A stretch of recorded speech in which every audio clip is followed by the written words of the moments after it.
Hello. Today I'm going to be going over Code Server. Code Server is essentially the very popular Visual Studio Code, but ran in a web browser. I'm going to show you the basics of Code Server, how I set up and work with Code Server, and some of the benefits of working with Code Server.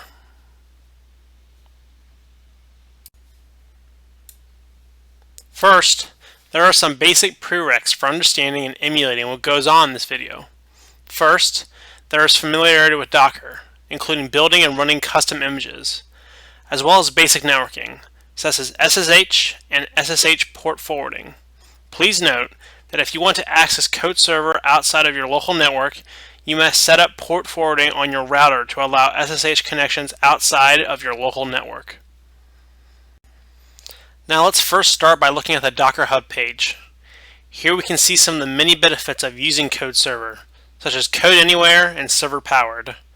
I myself have a $200 ARM-based laptop called the Pinebook Pro that, while has a great battery life, is subpar in performance. By connecting and coding on a server through a web browser, I can get the benefits of a long battery life while still having a great performance, since all the intensive work is done on the server. And then of course there's the benefits of having a consistent development environment if you use multiple computers for your work.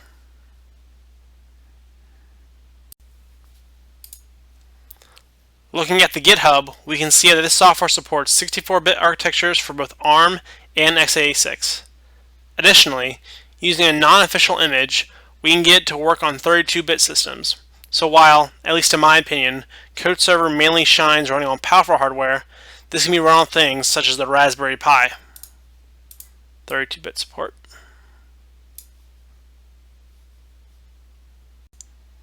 Now that we know what this can run on, we will now see that with a good understanding of Docker and networking, Code Server can allow you to work on any computer with an active internet connection and a web browser. Here we can see an example of how to run the base image. However, I'm going to show you how to run a custom image based off of this image with settings that I believe fully maximize the usefulness of this program. So here we have the custom Docker file that I've made. First, of course, we based it on the latest official image. Then we set the user to root. This is so we can easily install additional programs that we may want. Then we set the default shell to bash. This is so that we can do some bashful things later in the setup of the Docker image. Next, we then set some environment variables so that we may use conda easily after the install.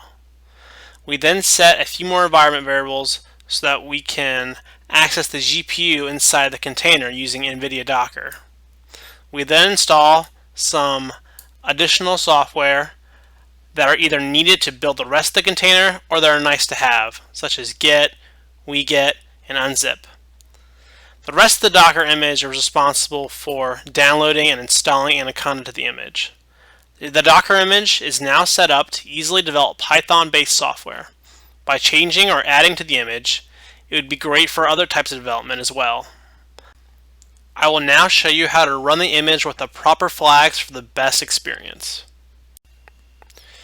Here is the script I use to run this custom image. First, we use the GPU's flag to allow access to the GPU from the container, and we make it run detached. Next, we expose port 8080 so that we may connect to the program. Next, we create a volume so that the settings and logs of the container are stored locally on the machine. Thus, when we restart the container, all our settings remain because we reload them when we start the script. Next, we volume in the folder that will contain our projects, followed by another volume so that our Git settings are always set up. We then volume our SSH keys so that we can have passwordless access to Git and other devices.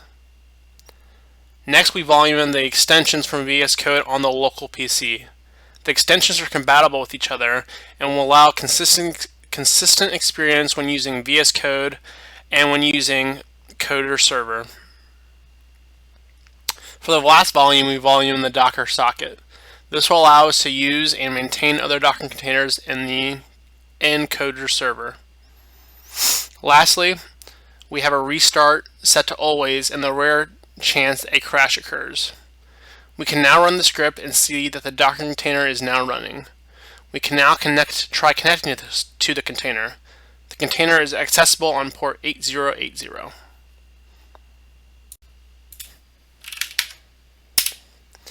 The container has now started. Since this program will only be accessible if you are on the same local network at this point, I will now show you how to make this program accessible over the internet using SSH. Here I will show you how to tunnel ports through SSH. It is very simple, given you are able to connect with SSH like normal already. First we will see SSH-N. The -N means don't execute any commands. This is useful for forwarding ports. Next we will see the user and the remote IP like normal. Then we see a -L followed by 8080 localhost. The first port is the number that will be on your PC, the port that you want to put it on. The second port is the port number in which you wish to grab. After running this command, you will be able to connect to the application running on your port 8080 on your local machine. The -P is for the external port for SSH. If you configure this from the default 22, you need to set this flag. In this example, 2222. Since the container is running on the same machine that I am currently on, I don't need to SSH port forward, so I'll just type localhost 8080 into the address bar. We will now be prompted for a password. To get this password, we need to enter into the container and find the password at the location given.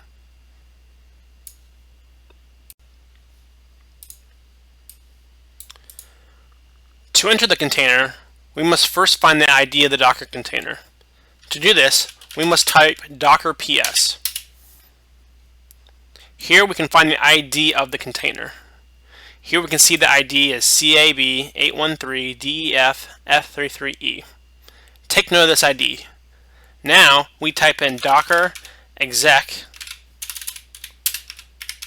-IT, and then we only need a few of the character IDs. We don't need to type the whole thing. So in this case, we'll type CAB, and then we'll type bash, and now we are inside the container. This will now allow us to navigate to the proper location and see what the password is. So it's located at config codeserver config.yaml. So we'll do cd.config cd.codeserver, and then we have cat config.yaml, and now we have the password right here. So now we simply copy this password, Control-Shift-C, and we paste it into codeserver. We are now logged in. We now have access to a full web version of VS Code. We can write and run software with the same environment anywhere in the world. We can use low power, long-lasting devices to run software that otherwise needs powerful servers.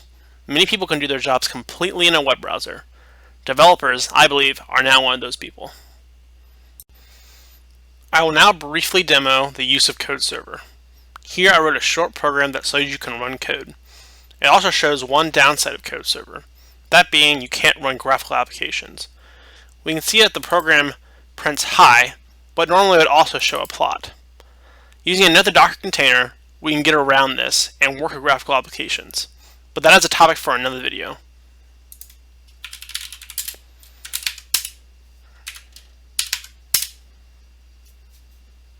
As we can see, it properly works, but no graphical output. Thank you for watching.